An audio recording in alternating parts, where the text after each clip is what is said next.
first things first, I just want to say prayers to John Tavares and his family. That collision last night was one of the scariest things that I have ever seen on live television. When he tried to get up on his own and then kind of fell backwards, it made me sick to my stomach. Extremely scary incident, so all the best wishes to John Tavares, hoping for a speedy recovery, and hopefully he comes back better than ever.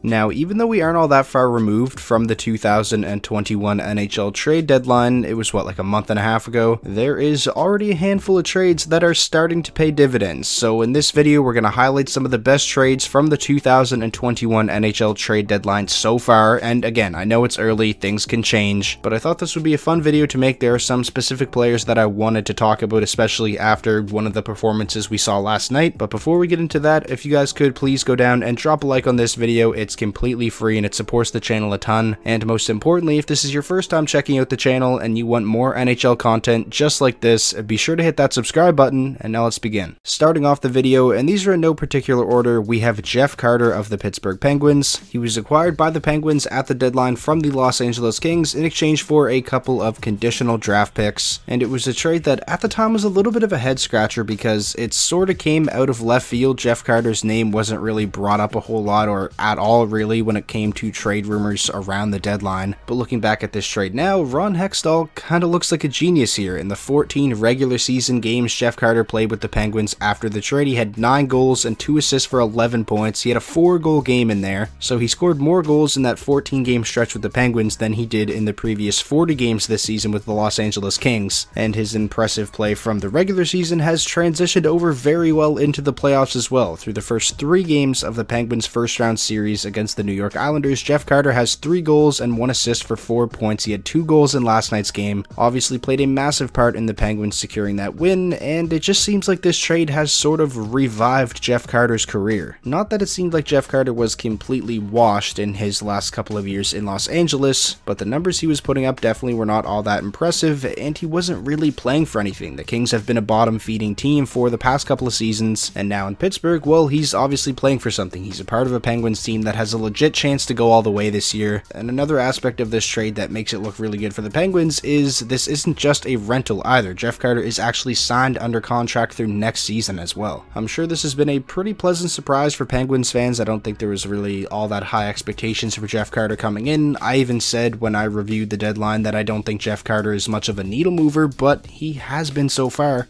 Continuing on now, I had to put him in here, Jakub Vrana. Obviously, the Red Wings and the Capitals kind of shocked everybody, making a blockbuster trade in the closing minutes of the 2021 trade deadline. A trade that sent Anthony Mantha to the Washington Capitals in exchange for Jakub Vrana, Richard Panik, a 2021 first, and a 2022 second. Now, let me just clarify by saying this. I don't think this is a bad trade for the Washington Capitals. I think they're going to get a lot of good years out of Anthony Mantha and a lot of great production. However, the early returns of this trade, it just looks fantastic for the Red Wings. Jakub Vrana was absolutely electric in the 11 games he played for Detroit after coming over from the Caps. He was a point per game player, scored some ridiculous goals, had a 4-goal game. To me as a Red Wings fan, he was easily one of the biggest bright spots from the entire season. So the fact that Detroit got a player like him, who is also younger than Mantha and fits the timeline a little bit better, and on top of Vrana, the Red Wings got, well, Richard Panik, who was sort of just a cap dump. Detroit did Washington a favor there, but they also got the first and second round picks. I still find it really surprising that the Red Wings were able to get this big of a haul in return for Mantha, especially when you consider that before the trade he was having a miserable year in Detroit. Definitely some pretty impressive work by Steve Yzerman.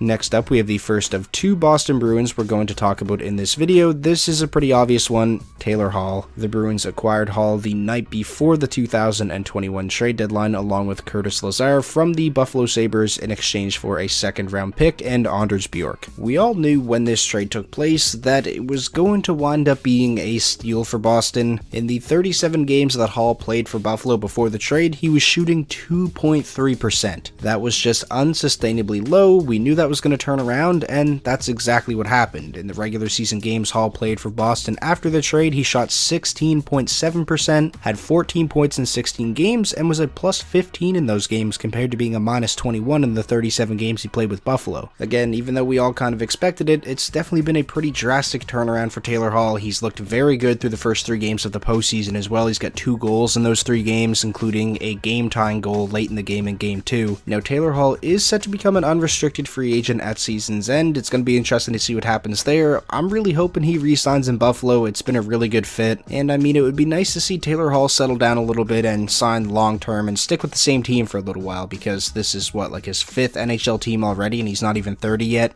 Next up, I guess we'll just talk about the other Boston Bruin now. Defenseman Mike Riley. The Bruins acquired him from the Ottawa Senators in exchange for a 2022 third-round pick, and this has been an underrated addition for the Bruins. Mike Riley is sneaky good, was having a great year in Ottawa, and has been a big part of the Bruins' blue line down the stretch. He had 8 points in 15 games after the trade, was a +7, on average played over 21 minutes a night compared to only playing a little over 18.5 minutes a night in Ottawa, and so far through the first 3 games of the postseason, Mike Riley is averaging just under 21.5 minutes of ice time per game. The Bruins are relying on him a lot, and it's for good reason. Mike Riley is giving them impressive results at both ends of the ice. Overall, he's just been a really steady force for them on the blue line, and this is a guy like Taylor Hall I think Boston will probably look to bring back in the offseason. And now, finishing off the video, the final player we're going to talk about, Sam Bennett of the Florida Panthers. The Panthers acquired Sam Bennett from the Calgary Flames at the trade deadline in exchange for prospect Emil Heineman and a 2022 second-round pick. The Panthers also got a 6th-round pick along with Sam Bennett, and this is one of those trades that, at the time it happened, there was a lot of people criticizing it, and I don't think anyone was criticizing the fact that Florida acquired Sam Bennett and that he wouldn't help them. It was just the fact that it seemed like a big overpayment, and I was in that boat as well. I didn't really think Sam Bennett had any untapped potential given his age and the sample size we saw from him in Calgary. I sort of just viewed Sam Bennett as like a bottom 6 kind of checking forward / grinder that can chip in a little bit of offense here and there, and obviously so far in Florida he has shown that he's much more than that. In the 10 regular season games he played with the Panthers after the trade, he had 15 points, so a 1.5 points per game, and so far in the playoffs he's been great as well. He's got 3 points in 2 games.